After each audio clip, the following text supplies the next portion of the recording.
to the first episode of Backyard Interviews. Yes, sir. Today we are here with Matt Vincente, musician and creator of many projects such as Rosario. Name a couple of other ones that you've done there, Matt. We got Rosario, Midwest Postal Service, RubyWaits. Which is the one today that we want to talk about, your new project, RubyWaits. Indeed. All right. So how is this project different from the others?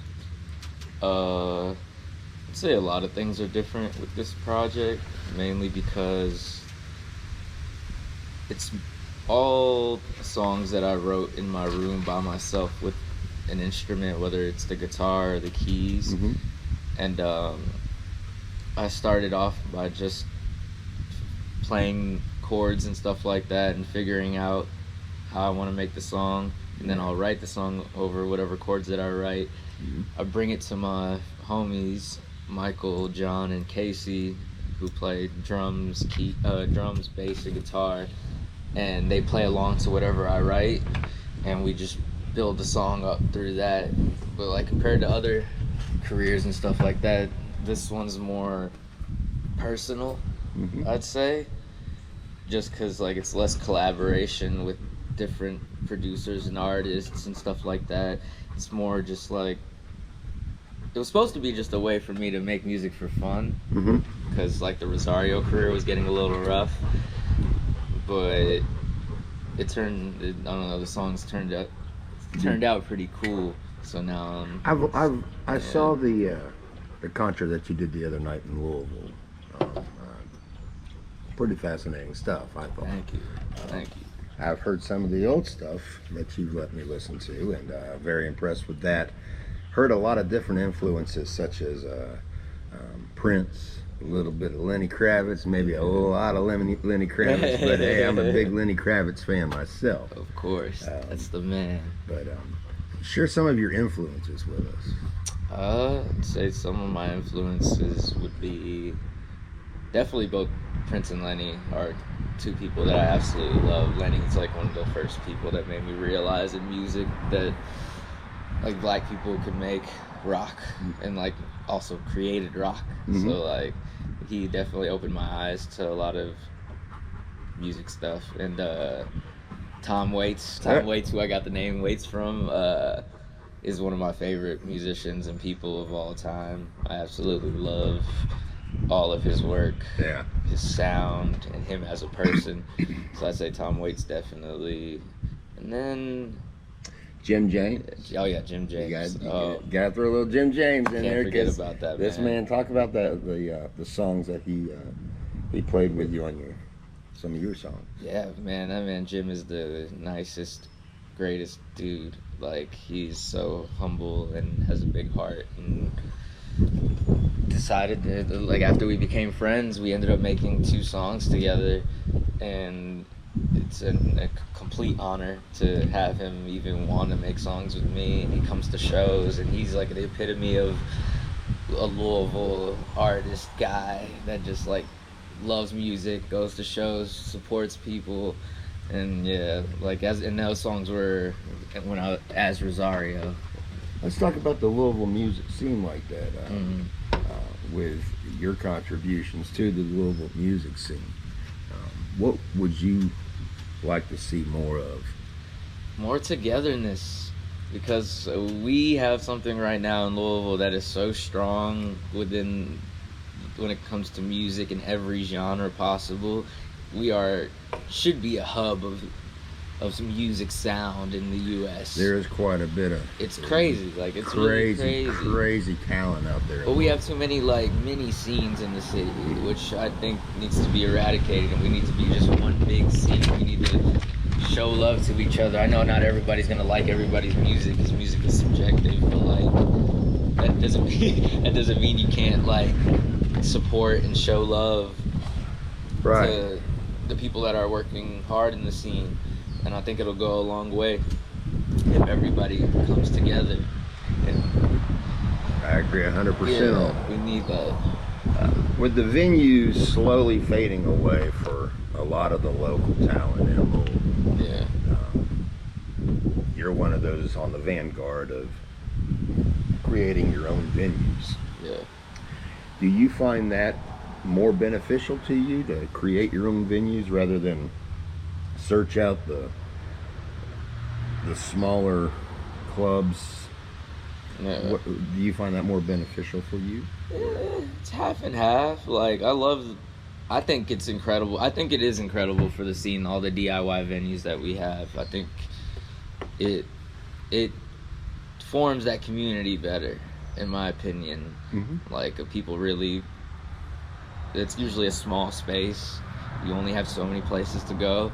You talk amongst each other, meet new bands, actually watch the shows that are going on and stuff like that. Sometimes in a bigger venue, people will stray off to the back of the venue and watch, kind of, in the, like, you feel me? But when it's a smaller venue and it's DIY, it's usually everybody's there for a reason. Yeah, they're close together. Yeah, they're there to watch the show and enjoy it and, like, yeah, actually be a part of something. I get that. So I love it. Shout out to Camp Space, man. That's my favorite DIY thing going on. That was right what now. you did this past Friday. Yeah, they're going crazy. And you can check out Matt's concert at Camp Spaceman on YouTube under RubyWaits, Yes, sir. and you'll see it right there. It's a great video. It was a great show. Shot by Disposable Diablo, the king of the music scene here. He's catching footage of all these crazy local shows. That will be a really cool archive one day. Absolutely. So tell us about your journeys, your travels from California, Yeah. and your plight out there for the music and coming over here to Louisville. Tell us how that journey was. Well,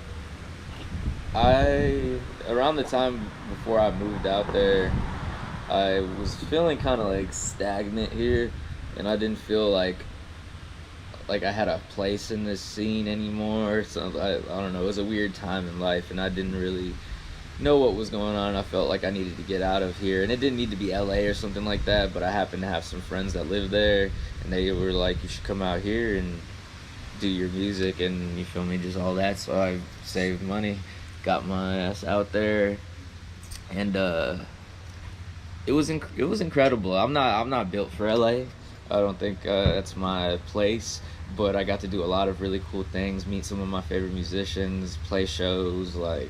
So coming back to Louisville from that, your musical maturity, if you will, what's the difference from when you left to when you came back? Do you find that you've grown musically? 1000% grown. I learned so much out there, like just about life in general and how I needed to move, like you can't, like, I don't know, losing yourself in the music is cool sometimes and all, but you have to make sure that you're still okay as yourself. So I had to learn that balance out there a lot of times. And when your songs tell stories. Yeah, I try to. And you can almost, from where you started with, what was the first group that you? Oh, Geez Louise. Geez Louise to the new stuff with RubyWaits. Yeah.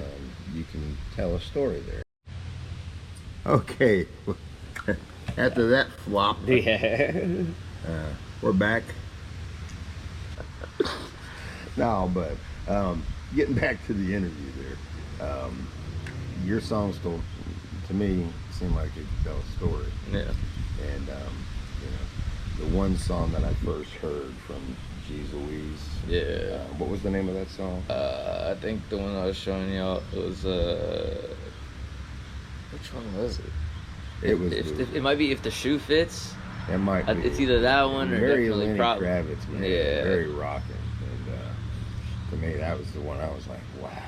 Yeah, that was a good time. That was like 2019. Yeah. That was right before I moved to LA. It was like after the band ended, that kind of like solidified my like. Well, because I think I remember we were talking about me and the band. Some of the band members wanted to move out of Kentucky in general. And I guess after the band ended, I was like, I guess I'm going to make this move on my own. And just hit the road. Yeah. So what kind of advice would you give to any musicians out there trying to do exactly what you're doing right now? I always feel like I'm not the best person for advice and such, but it's gonna be a very, very rough battle and journey. Would you say it's a battle and a journey worth fighting for? Yes. If you love music, it is. If you truly love music and you're doing it because you're that's just a part of your fiber and your being, then it will be 1,000% worth it. It's not. It's like that'll. It really separates levels of artists, because like the fact that I'm still pushing through all of this and all the stuff I've dropped and still haven't necessarily gotten to where I wanted to go, like I'm getting stronger by all the things, all the no's that I get and all the things that didn't come into fruition and stuff like that. I'm only getting stronger and stuff like that. So I feel like it's almost necessary that it's happened this way. And so like if anybody else is going through something and you're realizing, you're like, oh, I'm turning 28, 26, 20, whatever, and like time's like going by, but it's really not. Like it's like you still have plenty of time. Yeah. You just gotta be patient, but don't stop getting better. Don't stop learning. Don't stop creating. Like it's the only way you're gonna get there where you want to get is if you do not stop. And you'll want to quit a lot, which I've wanted to a lot, but you just keep on doing it because you have to. Excellent. So let's talk about the new EP that you got coming out. Yes, sir. EP/album. Yeah, still haven't figured out what it's gonna be. Okay. I know you guys are in the studio right now working on that. Yep. So, you know, have any upcoming dates for release on that? I want to get the first song out by next month. Mm-hmm. I think it'll 100% be out by next month. We just got to finish the mixing. And ironically, now that we're getting better on stage, there's some stuff that we want to go back and switch, like, because we're like, okay, we missed out on some things like that we wanted to hit, but definitely a song by next month, which is July. Excellent. And then in the fall, I'll get the EP and/or album out. Okay. There's also talk of a small tour coming up down south, coming through Kentucky, Tennessee, Georgia, and Florida. Indeed. Looking forward to that, I'm sure. Definitely. I'm ready to book these out-of-state shows and play more out, because I've played a billion shows in Kentucky, and I'll continue to play more. It's time to branch out a little. Yeah, it's time to branch out and go into different places and see what they think of the tunes. And playing the college scene is on your roster. It is. I remember you were talking to me about that, and I want to really make a mark in the younger crowd, and I want them to, I don't know, like it's like we want to show the younger cats that it's okay. You can still make music truthfully, without gimmicks, without all that extra stuff, and it's still powerful and it's incredible.